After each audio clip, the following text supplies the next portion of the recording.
mate. Good to see you, Geoff. I haven't seen you for a while. Long while. What are you up to?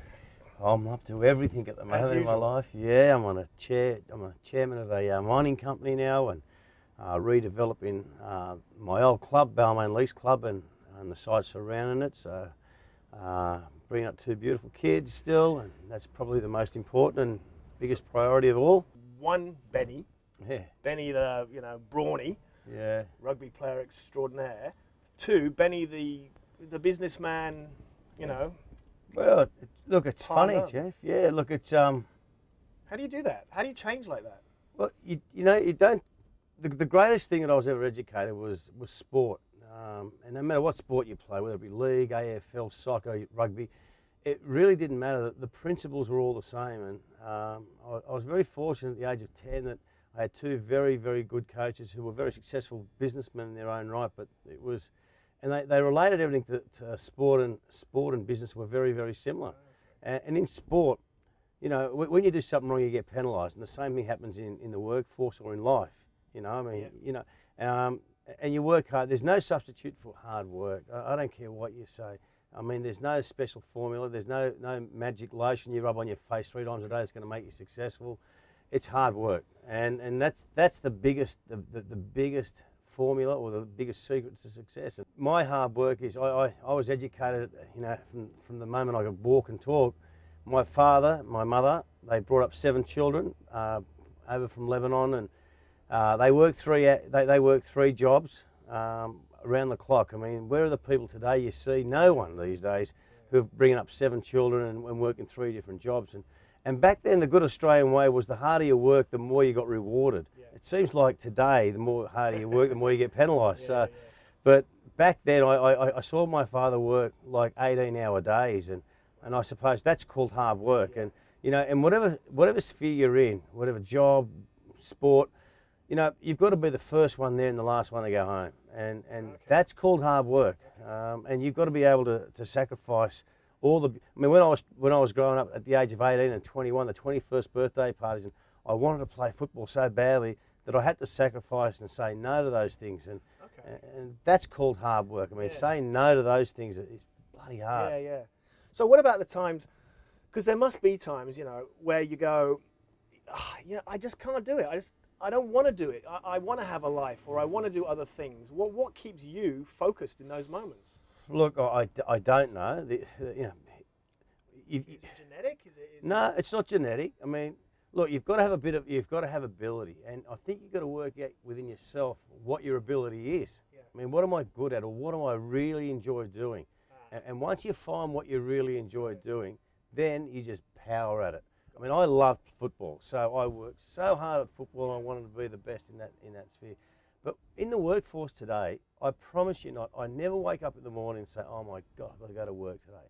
If you're in that job, look for something new, because that's not the right job for you to be successful in. Okay. I mean, who wants to get up? I mean, if you look, a bank teller, get up every morning, go, and you do the same thing laboriously over. Some people are content on doing that. Yeah. Now they are, and you can't knock that. Some people, but somebody, they think this is their limit and this is their capacity. And then there are winners. There are people who really want to strive. I want to be the bank manager. Now, to be the bank manager, this is the steps to get up to be the bank manager. And I'm prepared to do whatever I need to do. Yeah. If I have to come here an hour beforehand, prepare and do some book work and something to impress my superiors, well, I'm going to do it. Okay. A lot of people don't do that. Yeah. That they're happy to turn up at 5 to 9 and go home at 5 past 5. And then wonder why they're not actually changing and making progress. And what about risk? How much do you think risk plays a part? Are you particularly, because I know that you like the odd flutter every now and then. Look, risk is very important. Look, there are so many different makeups that make up success, and risk is one. You've got to try and nullify your risk as best you can, and to do that, I mean, if you have a fistful of money and there's a venture there, you obviously the most important thing is to look at the worst scenario. Yeah. So your worst scenario is losing all your money. So you work out, quite methodically that this is my worst scenario, this is my okay scenario, and this is my best scenario. Yeah. And then you've got to be realistic about that. And then the most important thing, don't think that you can do it all by yourself. Yeah. when you look at risk, you ask people who are very, very experienced in this sphere, in their area, and you ask them, listen, I'm thinking about doing this property development. I need some help because I know that you're very good at it, you've been successful in it. The greatest thing that you can learn off people is people who have been successful in their own right. And if you can learn why and how they've been successful, and you've got the opportunity to sit down and talk to them, well, then that is invaluable. Okay. If Benny loses all his money, are you comfortable with that thought? Are you comfortable? Could you sit comfortably in yourself thinking, okay, I've lost all my money, but it's not the end of my world. I can get up and start again. Look, there's never the end of your world, right, unless my two children, unfortunately, something tragic happened to them. Then I would say that is the end of the world. Yeah. Money, you can make money again. That's right, yeah. You know, your kids are your soul and everything. Yeah. So when you lose everything, that is when you lose everything. Is losing those kids.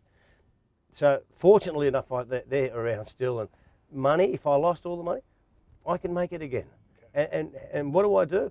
When things go so well for you, you know, you think you're bulletproof.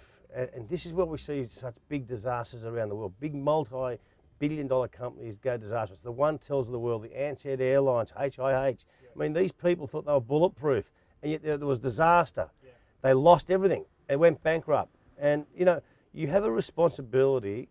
You can start those again because there'll be a new insurance company, a new telco.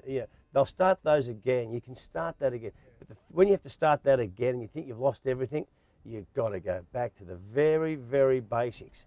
And it's a big, hard pill to swallow, Geoff, when you've made so much and you live in this lavish lifestyle and you think, Jesus crikey, Charlie, I've got no more money left. Yeah. I have to go to public transport instead of driving my nice car to work.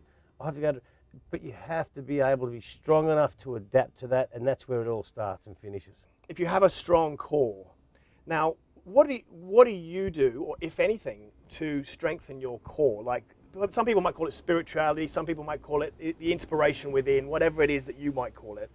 I don't know how much of a spiritual person. I know you like the odd spirit or two in a glass. we've had a few of them before. Yeah, no. But what do you do to strengthen within? Look, I'm a believer that I'm a Christian, I'm a Catholic, and I believe in God. And look, whether there's a God up there or not, I don't know. But there is something called a God. Give it another name or whatever. There's something extraordinary that when you're in trouble, you always revert back. You close your eyes, you have quiet time, and you think of how you get out of these real difficult situations. You always seem to look and talk to God in those times only. But you always got to be grateful and appreciative when things are good that you do thank at the same time. But look, we all know what's right and wrong. Christianity is a thing, you know, whether you're Buddhist, Hindu, Muslim, whatever, we all know what's right and wrong. Everyone knows that you're not allowed to steal something from a shop. Right. Everyone knows that you shouldn't, that you shouldn't commit murder. And we all know what's right and wrong. Yeah. And that's called Christianity. And I think that is the one thing that we all look at. And if we all know that and respect that, then I think the world's a better place.